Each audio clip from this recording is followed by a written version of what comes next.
কিন্তু আপনি প্রথমটা যদি দেখেন, মাননীয় কমিশনার ফর দি ইনিশিয়াল স্টেজে কি বলেছিলেন? হ্যাঁ, মানে সেটাও কি যখন তদন্ত, না সংবিধান অনুযায়ী, আমি একটু বুঝে নিই আপনার কাছে, সংবিধান অনুযায়ী এটা রেপ হচ্ছে এমন একটা অপরাধ, প্লিজ আমাকে বলতে দিন, এমন একটা অপরাধ, মানে আমি যেটুকু আমি আপনার কাছে জেনে নেওয়ার চেষ্টা করবো যে এটা কি সত্যি যে সংবিধান অনুযায়ী রেপ একটা এমন অপরাধ যেখানে যিনি অভিযুক্ত তাকে প্রমাণ করতে হয় যে তিনি নির্দোষ, তিনি ধর্ষণ করেননি।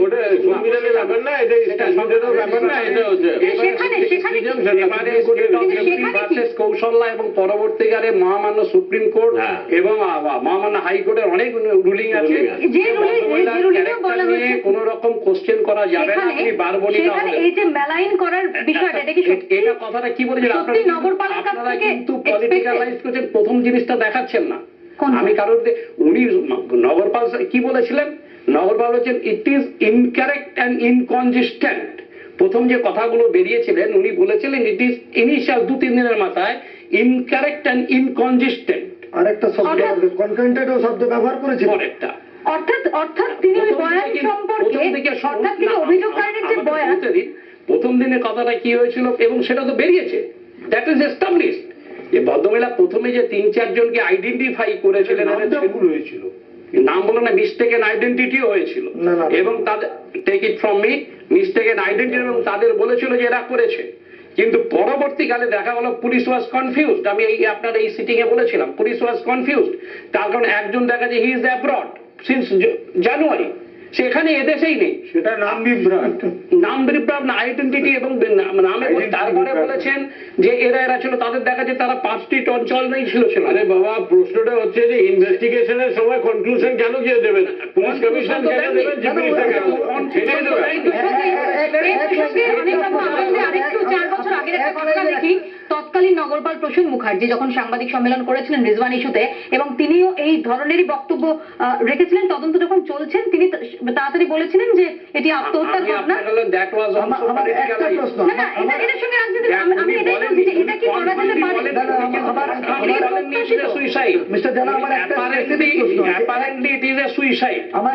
আপনারা ওইগুলো বাদ দিচ্ছেন। এখানে প্রসূন মুখার্জির যে বক্তব্য আর কে পার্সোনালদের যে বক্তব্য, এর মধ্যে তফাৎ কোথায়? ওনাদের ছিল আজকে ধরুন এই যে মিডিয়া বারবার ওই যে অনেকগুলো কাগজে বেরিয়েছিল, কেন অ্যারেস্ট করালো না, ওরা সামনে ঘুরে বেড়াচ্ছে, লোকাল থানা কিন্তু জেনেছিল এদের না, তাদের সত্যি তারা উইদিন রিচ ছিল, কেন ধরেনি? আজকে ধরুন প্রেশার, মিডিয়া প্রেশারে বা যে কোনো কারণে পুলিশ যদি ওই 4টে ছেলেকে ধরে অ্যারেস্ট করে দিতে গেছে, তাহলে ফেটটা কি হতো? ওই যে 4টে ছেলের নাম যে পুলিশ যদি থরো ইনভেস্টিগেশন না করে, পুলিশই তো বের করেছে যে এরা করেনি, এরা করেছে, সেটা তো আপনারা বলছেন না। যে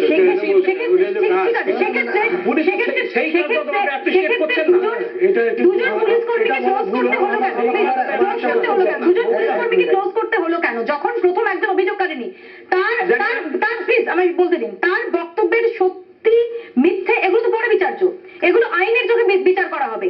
সেখানে দাঁড়িয়ে তিনি যখন প্রথম অভিযোগ জানাতে গেলেন, সেখানে কি এমন হলো এবং কি সারা তিনি পেলেন পুলিশের তরফ থেকে, প্রশাসনের তরফ থেকে, যে পরবর্তীকালে 2 জন পুলিশ কর্মীকে ক্লোজ করা হলো? সেটা আপনারা দেখেছেন, একটা ইনকোয়ারি হয়েছে, একটা অ্যালিগেশন হলেই পুলিশ বসেছে, মিডিয়ার পরে ইনকোয়ারি হয়েছে। ইনকোয়ারি হওয়ার পরে ওম প্রকাশ বাবু, পুলিশ কিন্তু ওগুলো ছিল, পুলিশ ওয়াজ কনফিউজ ওই স্টেটমেন্টে, যার জন্য পুলিশ অ্যারেস্ট করেনি। অনেক পরের কথা বলছেন আপনি, 14-15 তারিখের কথা বলছেন। I appreciate your affection, affiliation towards your organization. It's commendable. I was in the organization. Really, and it should be. I should say. I should have been loyal to my department. At the same time, আমাদের কিন্তু এই যে দুটো এই পাঁচচুরের কেসটা যদি আমরা দেখি, এখানে কতগুলো অ্যাসপেক্ট কিন্তু আমাদের আলাদা আলাদা ভাবে দেখতে হবে। প্রথম হচ্ছে পার্কস্ট্রিট থানায় যেখানে গেছিল, সেখানে সাব ইন্সপেক্টর আর আইসি ছিলেন কে আমি জানি না, সেই জায়গাটায় যে ট্রিটমেন্টটা ভদ্রমহিলা পেলেন, that is a manifestation of total insensitiveness on the part of the police, যাদের কাছে আমরা নিরাপত্তা চাই, একদিক। Number 2, Damayanti and Javed Samim, sterling, bright star in the sky, there is no two opinion about it, এইরকম। কিন্তু at the same time, with all humility under my command, একজন নাগরিক হিসাবে, রাজ্যবাসী হিসাবে আমি মাননীয় মুখ্যমন্ত্রীর কাছে এই আবেদন রাখবো যে তিনি তড়িঘড়ি যেন কিছু না বলেন। বলে দিলেন না, আমি এইটার কথা বলছি না, ভবিষ্যতে তো অনেক কিছু হতে পারে। তিনি তড়িঘড়ি যেন না বলেন, এবং তিনি যেন তার চারদিকে যারা কিছু স্থাবক আছে, সে প্রশাসনে হোক কিংবা দলগতভাবেই হোক, তাদের সম্বন্ধে যেন বা তাকে চ্যানেলে চ্যানেলে আরো তাকে সচেতন হতে হবে যে তাদের কথা কতটা বিশ্বাসযোগ্য। কারণ একজন পশ্চিমবঙ্গের মুখ্যমন্ত্রীর জায়গা কিন্তু ভারতীয় রাষ্ট্রে একটা বিশেষ জায়গা।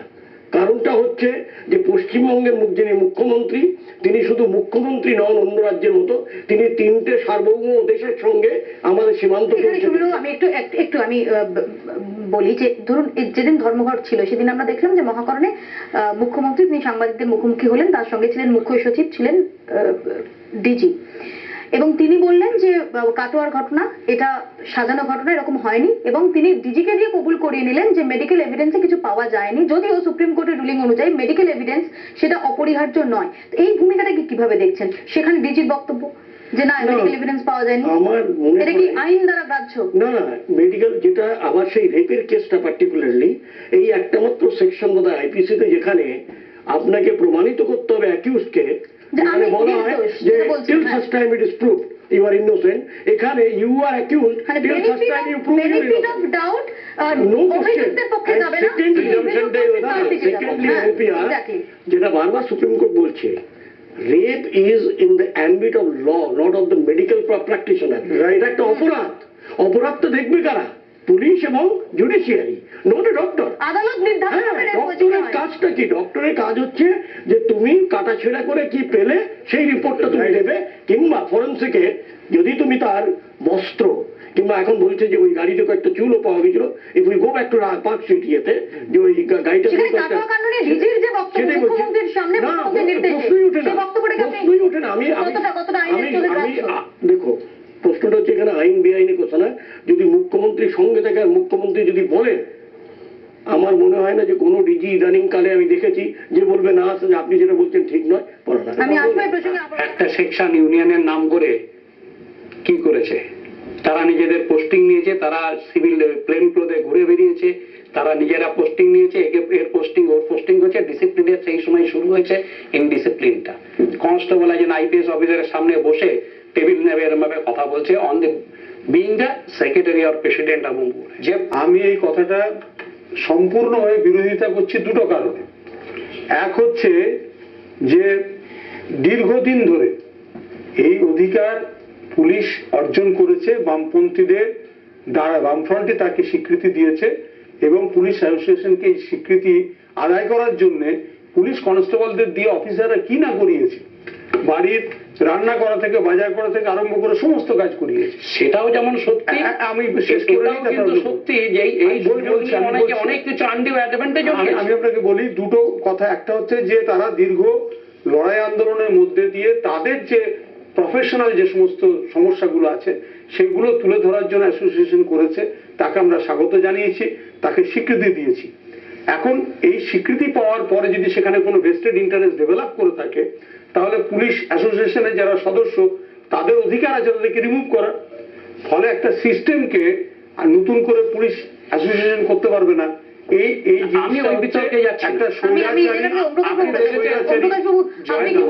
দেখেছেন ইউনিয়নের মধ্যে মারামারি হয়েছে, দুটো ইউনিয়নের সদস্যদের মধ্যে মারামারি হয়েছে, সদস্যরা ডিসিপ্লিন ফোর্সের মধ্যে মারামারি হয়েছে ইউনিয়নের দখল নিয়ে, থানায় কেস হয়েছে।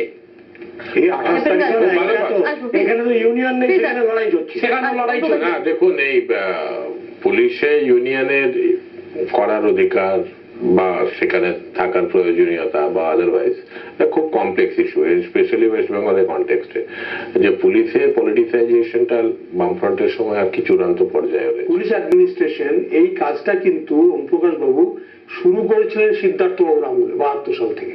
সেটা কম ছিল, হয়তো আপনার অভিযোগ মতো বিধান রায়ের সময় হয়নি তো। না, আচ্ছা, না আমি আমরা এই প্রসঙ্গে আলোচনায় ফিরবো, তার আগে কথা হচ্ছে যে এই পলিটিসাইজেশন যেটা হয়েছিল কংগ্রেস অ্যাডমিনিস্ট্রেশনে পুলিশে যে পিকে পৌঁছে গিয়েছে, না হলে একদিন না এই যে বললেন অধিকার লড়াই এই সমস্ত করে হয়েছে, এগুলি সমস্ত কিছু এত লড়াই করতে হচ্ছে কেন? গণতান্ত্রিক ব্যবস্থায় এত লড়াই করার লাইফটাই তো সেটা আপনাদের বইগুলিতে রাখাতে, সেটা why don't you শুনুন না, সোশ্যাল ডেমোক্রেটিক পলিটিক্যাল পার্টি হিসাবে আপনারা সামনে নিয়ে আসুন নিজেদেরকে, কেন বারবার করে মানুষ? আপনি খুব ভালো করে জানেন যে life is a continuous process of, কি বলবো, অন্যদের অধিকারকে খর্ব না করে নিজের অধিকার। আমি এখানে একটা খুব দুটো শব্দ এসছে, একটা হচ্ছে ইউনিয়ন, একটা হচ্ছে অ্যাসোসিয়েশন। আমি ব্যক্তিগতভাবে মনে করি যে অ্যাসোসিয়েশন, পুলিশ অ্যাসোসিয়েশন থাকুক। এসে পৌঁছলো যে যাদবপুরে সিপিআইএম জোনাল পার্টি অফিসে ভাঙচুর চলেছে, সেখানে সংবাদ মাধ্যমের প্রতিনিধিরা পৌঁছলেন এবং তারপর দেখা গেল যে সংবাদ মাধ্যমের প্রতিনিধিদের মাটিতে ফেলে পেটানো হচ্ছে, বেধড়ক পেটানো হচ্ছে, শনাক্ত করা গেল, তাদের চিহ্নিত করা গেল যারা এর সঙ্গে লিপ্ত। মুখ্যমন্ত্রী সেদিনও মহাকরণে বললেন যে এটা সাজানো ঘটনা, এরকম কোনো ঘটনাই ঘটেনি, তিনি খবর নিয়েছেন। পরবর্তীকালে দেখা গেল যে একজন পুলিশ কনস্টেবল তিনি সাসপেন্ড হলেন, তিনি গ্রেফতার হলেন। এই বিষয়গুলোকে আপনি কিভাবে দেখছেন? যেদিন ঘটনাটা ঘটেছিল সেদিন আপনাদের চ্যানেলে আমি ফোন ইন দিয়েছিলাম, স্ট্রংলি কন্ডেম করেছি, আমাদের রাজ্য সভাপতি প্রদীপ ভট্টাচার্য কন্ডেম করে। সঙ্গে খুব ক্যাটাগরিক্যালি বলা উচিত যে 11টা কেন্দ্রীয় ট্রেড ইউনিয়ন সংগঠন বন্ধ থাকলো। এখন এই ব্যাপারে পশ্চিমবাংলায় এটা তো ঠিক যে বন্ধে অংশগ্রহণ করাটাও গণতান্ত্রিক অধিকার, না করাটাও গণতান্ত্রিক অধিকার। এই দুটোকেই আমাদের মেনটেন করা উচিত রাজনৈতিক দায়িত্বশীল রাজনৈতিক দল হিসাবে। কিন্তু আমাদের কোনোটাই মেনটেন করা হয়নি উনি বলেছেন, এবং খুব রেয়ার কেস, যেমন বারাসাত একটা ঘটনা ঘটেছে, সেখানে বাস থেকে নামিয়ে বামফ্রন্টের কর্মীরা মালদায় হয়েছে, দু একটা ইনসিডেন্ট আছে। কিন্তু আমি যেটা আপনাকে বলতে চাই, বারাসাতে হয়েছে, ড্রাইভারকে সব থেকে ভয়ের বাতাবরণ সৃষ্টি করেছেন রাজ্যের মুখ্যমন্ত্রী। এই কথা কোনোদিন আমরা শুনিনি যে বন্ধ করলে ব্রেক অফ সার্ভিস হবে ইত্যাদি ইত্যাদি বলে একটা থ্রেট করা, এবং তার আগে যে ওই থ্রেটটা কিন্তু কাজে দিয়েছে দেখা যাচ্ছে। আমি এটার মধ্যে যাচ্ছি না, এত বেশি লোক তারা আবার কিন্তু অফিস করলো না, করতে বাধ্য হলো, সেটা কিন্তু ইন্টারেস্টিং। আগে রাজ্যের মুখ্যমন্ত্রী যদি থ্রেট করে তাহলে দেখুন রাজ্যের মুখ্যমন্ত্রীর বক্তব্য, সেটাকে আপনি থ্রেট হিসাবে ইন্টারপ্রেট করতে হতে পারে না। একটা ডেমোক্রেটের বহুদলীয় গণতান্ত্রিক আরে আপনাদের ব্যবস্থায় রাজ্যের মুখ্যমন্ত্রীর দায়িত্বটা কি মুখ্যমন্ত্রী স্থির করে রেখে দিন, আপনি কেন ভীতি সৃষ্টি করছেন সাধারণ মানুষের মধ্যে। সাধারণ মানুষের মধ্যে যে পরিস্থিতি বিভিন্ন কলেজে কলেজে সৃষ্টি হচ্ছে, যার জন্য বিচারপতি তপন সেনকে বলতে হলো যে গোটা রাজ্য চলছে। তুমি যদি আমার প্রথম কথাটা, আমি প্রথম এটা দিয়ে শুরু করেছিলাম যে নাগরিক হিসাবে আমি শঙ্কিত। ঠিক, নাগরিক হিসাবে আমি শঙ্কিত, কারণ আজকে ল অ্যান্ড অর্ডার যারা মেনটেন করবে, সেই প্রশাসন এবং পুলিশ, তাদের সেই এফেক্টিভনেসটা বিচারের, এখন বিচারের এই খানটাতে আমি আরেকবার অনিলবাবুর কাছে আসবো যে অনিলবাবুর কাছে আসবো যে ধরুন আমরা যে যাদবপুর কাণ্ডও দেখেছি, যখন সাংবাদিকদের পেটানো হচ্ছে সেই সময়ও কিন্তু পুলিশের ভূমিকা নিয়ে একটা প্রশ্ন ছিল, কারণ পুলিশের চোখের সামনে এগুলো ঘটেছে বলে অভিযোগ। এটা অভিযোগ, এই অভিযোগের ঘটনায় আমিও ছিলাম না। ঘটনা এ ধরনের ঘটনা আপনারা বলছেন, শুনছি এই পর্যন্ত, কিন্তু যারা প্রত্যক্ষ ছিল, আমরা যেটুকু পরে দেখলাম, তার বিরুদ্ধে ডিসিপ্লিন ফোর্সের লোক হয়ে সাংবাদিককে পিটিয়েছে, তারপর তার বিরুদ্ধে ডিসিপ্লিনারি অ্যাকশন নেওয়া হয়েছে। তিনি তো পিটিয়েছেন, ওখানে যারা কর্তব্যরত যে পুলিশ আধিকারিকরা ছিলেন, পুলিশ কর্মীরা ছিলেন, তাদের চোখের সামনে সাংবাদিক নিগ্রহের ঘটনা ঘটেছে, কিন্তু কেউ এগোননি সেটাকে থামাতে। আমি জানি না ওই পরিস্থিতিতে কি হয়েছিল। আমি একটা কথা আমি একটা বলছি, যারা ওখানে পুলিশের দায়িত্বে ছিলেন, ডেলিগেশন অফ ডিউটিতে, তাদের কেন সাসপেন্ড করা হবে না? that should be inquired into. যাদের বিরুদ্ধে ক্লিনচিং এভিডেন্স রয়েছে, আজকে ক্লিনচিং এভিডেন্স রয়েছে, যদি প্রমাণ হয় তাদের বিরুদ্ধে অ্যাকশন নেওয়া, তাদের বিরুদ্ধে আজকে আমার প্রশ্ন হচ্ছে, ডিপার্টমেন্টাল এনকোয়ারি একটা জিনিস, তাকে সাসপেন্ড করা একটা জিনিস। প্রশ্নটা হচ্ছে তাকে, যেমন এই তারক দাস না কাকে, তার এগেইনস্টে আরো কেস রয়েছে, যেটা আমরা পেপারের মাধ্যমে জানতে পারলাম। তাহলে সে এখনো পর্যন্ত পুলিশে কি করে রয়েছে? In case if he is a habitual offender, পুলিশে কি আমরা সেরকম লোক স্যার আপনি সিনিয়র অফিসার ছিলেন, আপনি ভালো করে জানেন। না, আমার সেই জন্যই। ওইভাবে তো ডিসমিস করা যায় না। আপনারা জানেন পুলিশে আমার সঙ্গে পুলিশের পার্থক্য এই জন্য তাও যে আমরা কোর্ট মার্শাল করে দিতাম। না না, আমাদের আর্মিতে যেমন আপনার যে ফোর্সে প্যারামিলিটারি যেভাবে কোর্ট মার্শাল গুলো সামারিলি করা যায়, আমাদের পুলিশের কিছু হলে আমি কমপ্লেন হলে তার এগেইনস্টে একটা ডিসিপ্লিনারি অ্যাকশন হবে, প্রসিডিং হবে, এনকোয়ারি প্রসিডিং এই প্রসঙ্গে একটু বলি, প্রসিডিং সম্প্রতি একই ধরনের ঘটনা ইএম বাইপাস সংলগ্ন একটি হাসপাতাল, সেখানে একটি বচসায় জড়িয়ে পড়ার কারণে একজন পুলিশ কর্মী, তার বিরুদ্ধে কিন্তু ব্যবস্থা নেওয়া হয় এবং সেটা সঙ্গে সঙ্গে নেওয়া হয়। হচ্ছে যে আমাদের অভিজ্ঞতা বলছে যে স্বৈরাচারী শাসকের মুখ আর মুখোশের মধ্যে তফাৎ থাকে না, আলটিমেটলি সেটা ওপেন হবে। সেটা এটা ঠিক আছে। মানুষ তাদের শিক্ষা দেবে। না, জয়ন্তদাকে আমি সাপোর্ট করি, উনি ঠিকই বলেছেন যে মুখোশ দুটোই বেরিয়ে গেছে, ওপেন হবে। ওকে। মানুষ সেই দেখে কারণে কি অবস্থা হয়েছে লাগবে আর এক মিনিট ওনাকে বলতে দিন। পশ্চিম বাংলায় যদি এখনো কংগ্রেস একটা জাতীয় দল, কংগ্রেস যদি ঠিকমতো তার জোট সঙ্গীর উপরে চাপ সৃষ্টি করতে না পারে, পশ্চিম বাংলা সামগ্রিকভাবে একটা নৈরাজ্যের দিকে ক্রমশ এগিয়ে যাচ্ছে। এবং এক্ষেত্রে মারাত্মক প্রবণতাটা হচ্ছে যে রাজ্যের যিনি প্রধান শাসক, প্রধান প্রশাসক, চিফ এক্সিকিউটিভ হচ্ছেন চিফ মিনিস্টার।